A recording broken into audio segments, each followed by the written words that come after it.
Ada yang gak diambil, guys.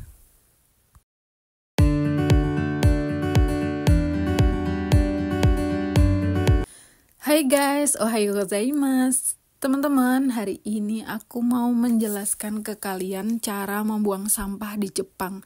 Nah, ini alasannya Jepang itu selalu bersih, jarang ada sampah, karena dari rumah-rumah juga ada peraturannya ya guys, untuk membuang sampah.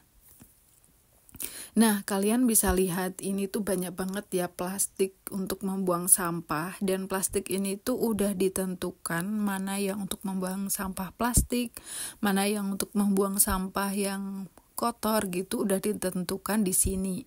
Nah, ini tuh kalender untuk membuang sampah. Seperti ini guys. Ini kalendernya itu dikeluarkan dari Balai Kota atau Shiakuso, dan kalender ini tuh berlaku selama 1 tahun. Teman-teman bisa lihat di sini ada beberapa macam yang telah dikelompokkan ya. Jadi sebelum membuang sampah itu kita harus melihat dulu ya. Dan di sini juga ada cara untuk membuangnya. Nah, teman-teman bisa lihat warna merah ini adalah moerugomi atau sampah kotor. Kemudian ada warna hijau, kemudian ada merah lagi, terus ada hijau lagi. Nah, ini juga ada sampah damboru atau kardus sama bekas susu. Terus ada juga petobotoru atau botol, guys. Nah, kita itu harus mengikuti kalender ini ya.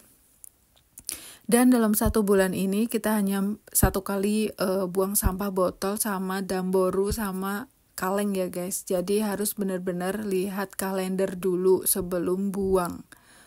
Karena petugas gak akan ambil sampah yang gak sesuai jadwal.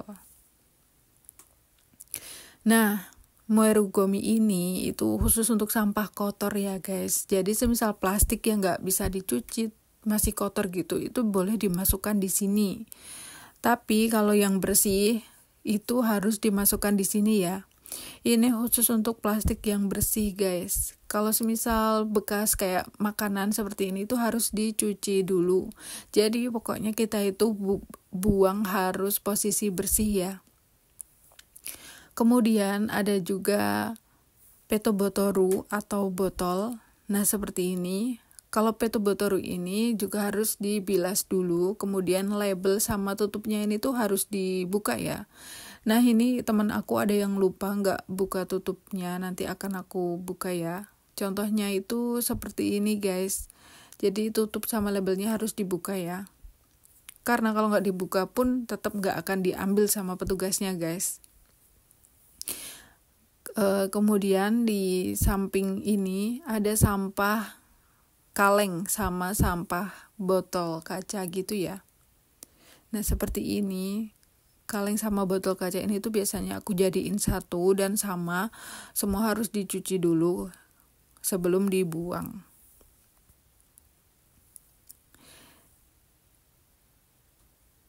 Ya, jadi begitu ya guys. Terus di sini ada juga sampah bekas susu, kotak susu gitu ya guys. Ini dicuci dulu, terus kemudian dibuka seperti ini ya.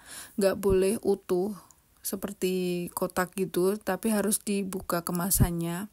Lalu untuk sampah dapur seperti ini guys, ini harus dimasukkan ke dalam plastik sebelum dibuang.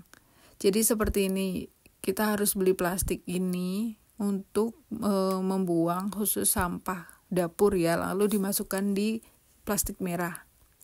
Nah, setiap bulan kita itu harus beli plastik sampah ya guys, seperti ini.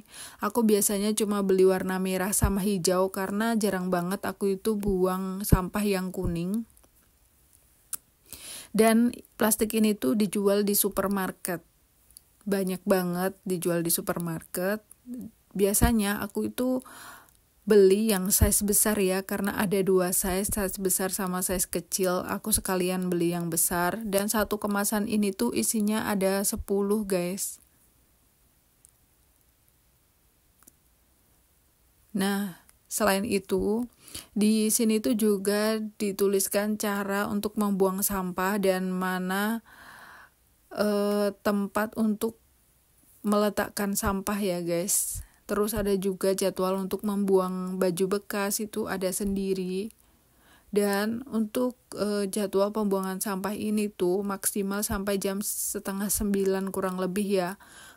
Nanti sama petugasnya akan diambil pakai truk. Jadi kita itu nggak boleh kesiangan buang sampahnya.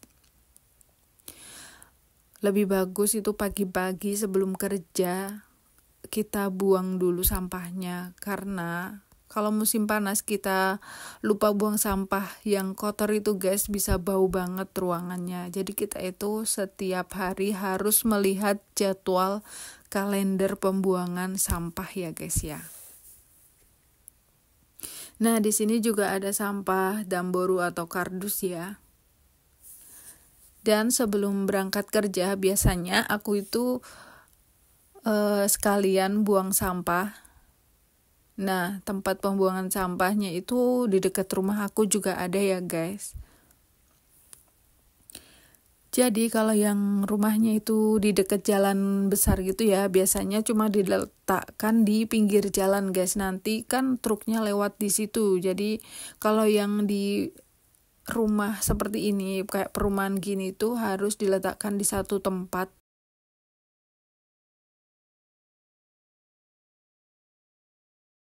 Seperti ini. Ini udah banyak banget ya yang buang sampah.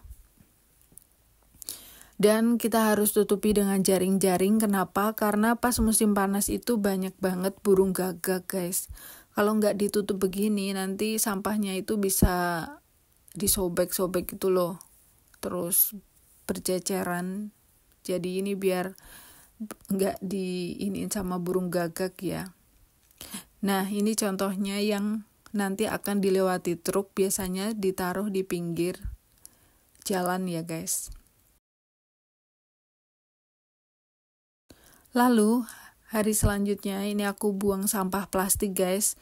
Jadi sebelum aku buang juga aku cek dulu ya, apakah ada sampah kertas yang masuk ke dalam sampah plastik ini atau ada sampah plastik yang kotor. Karena nanti kalau ada pun pasti sama petugasnya nggak akan diambil guys, dan plastiknya itu akan tempel stiker, nanti ditulis sampah sampah kertas yang masuk ke sampah plastik ini tolong dipilah lagi gitu, dan nanti dibawa pulang terus dibuang di hari selanjutnya sesuai dengan jadwal lagi guys. Jadi sebelum kita buang sampah itu kita harus teliti dulu ya. Nah, kebetulan hari ini juga ada jadwal pembuangan sampah yang kuning ya. Ini tuh biasanya sampah kayak bekas-bekas kabel gitu guys. Terus ada juga sampah yang bekas-bekas kaca pecah kayak gitu juga sendiri-sendiri ya. Nah, kita kalau buang sampah itu kita juga harus hafalin sampah kita yang mana ya guys. Kenapa? Biar kita itu nggak salah paham sama tetangga ya gara-gara sampah. Nah, pulang kerja kita juga harus cek ulang ya guys di tempat yang buat buang sampah tadi. Ini ada yang nggak diambil. Nah, kalau nggak diambil tuh biasanya dikasih stiker seperti ini ya guys. Oke, cukup sekian video kali ini guys. Jangan lupa like, comment, subscribe, dan share sebanyak-banyaknya. Bye-bye.